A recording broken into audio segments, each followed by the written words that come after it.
তো আমি চারটা নিই, চারটাই আমার চলবে।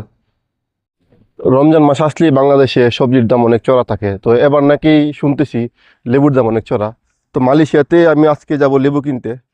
এই বাইক নিয়ে যাই, কারণ আমার বাসা থেকে বাজার অনেকটা দূরে, তো বাইক নিয়ে যেতে হবে। বাইকের স্ট্যান্ডটা আগে উঠাই নি, স্ট্যান্ড উঠাইতে মনে নাই।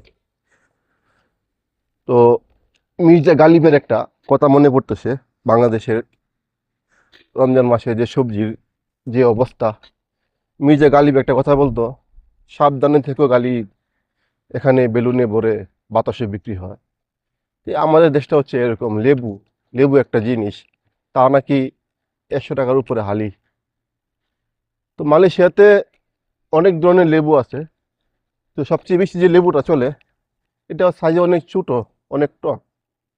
ওইটা অবশ্য আমাদের দেশে আমি দেখি না কোনো সময়। আর আমাদের দেশে যে লেবুগুলো এখানে পাওয়া যায়, বিশেষ করে এলাচি লেবু আছে, আর কাগজি লেবু একটা, এটা আমাদের ব্রাহ্মণবাড়িয়ার ভাষায় কাগজি লেবু বলে, জানি না অন্যান্য এলাকায় কি বলে। তো আমাদের দেশে রমজান মাস আসলে জিনিসপত্রের যে একটা সিন্ডিকেট তৈরি হয়, মানে দ্রব্যমূল্যের একটা দাম বাড়ানো হয়, বিশেষ করে কাঁচামালের খুবই বেশি বাড়ানো হয়। মালয়েশিয়াতে আমি প্রায় দীর্ঘ 15 বছর ধরে আছি, কোনো সময় দেখি না এরকম সিন্ডিকেট বা রমজান মাস আসছে, রমজান মাস উপলক্ষে এখানে দাম বাড়ানো হয়।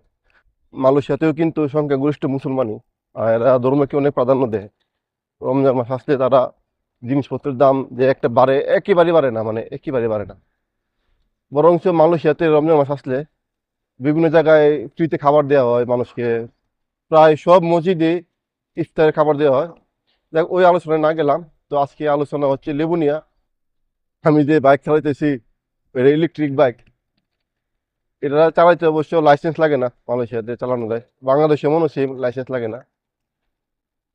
তো ভালোই লাগে এই গাড়ি চালাইতে, শর্টকাট, যে কোনো জায়গায় যাওয়া যায়। বিশেষ করে আমি তো বাজারে যাই বেশি, আমার বাসা থেকে বাজার অনেকটা দূরে।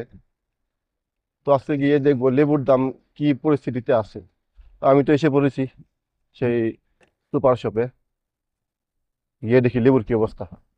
তো এখানে লেবু, লেবু আজকে 9 রিঙ্গিত প্রতি কেজি। এ সাইজের লেবু 9 রিঙ্গিত করে। তো আমি চারটা নিই, চারটাই আমার চলবে। দেখি চারটা কতটুকু হয়।